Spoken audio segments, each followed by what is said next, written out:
बिहार में कुछ दिनों से लगातार कड़ाके की ठंड पड़ रही है। कोहरे की वजह से हवा में कनकनी बढ़ गई है। लोगों ने घर से निकलना बंद कर दिया है। राज्य के अधिकतर जिलों का न्यूनतम तापमान गिरकर 10 डिग्री से नीचे आ गया है। मौसम विभाग ने 8-9 जिलों में कोल्ड डे और अन्य जिलों में कोल्ड वेव का अलर्ट जारी किया है। मकर संक्रांति के दिन भी कई जिलों में कोल्ड डे की स्थिति बनी रही। राजधानी पटना में दोपहर बाद हल्की धूप निकली, लेकिन शाम तक फिर से कोहरा छा गया। प्रदेश के कई हिस्सों में घना कोहरा है। कोहरे की वजह से ट्रेन और फ्लाइटें लेट चल रही हैं।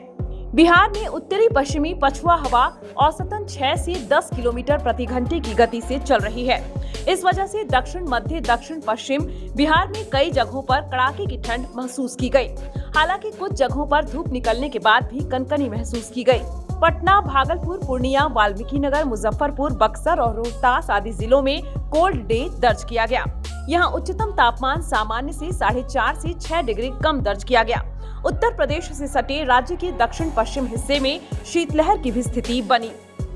IMD के आधिकारिक आंकड़ों के मुताबिक पटना में अधिकतम तापमान सामान्य से 6 डिग्री कम 15.4, भागलपुर में सामान्य से 5 डिग्री कम 17.5 और पूर्णिया में उच्चतम तापमान सामान्य से 7 डिग्री कम दर्ज किया गया। यहाँ सीवियर कोल्ड डे की स्थिति बनी।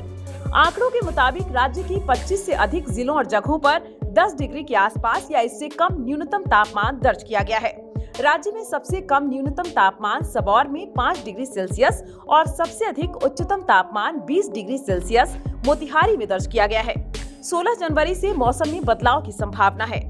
एक और पश्चिमी विक्षोभ सक्रिय हो रहा है। इसकी वजह से 16 के बाद तापमान में कुछ इजाफा और उसके बाद उसमें कुछ कमी आ सकती है।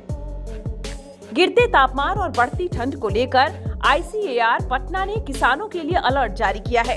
खेती के लिए सलाह दी है। कहा है कि फसलों को क्षति से बचाने के लिए किसान हल्की सिंचाई कर लें।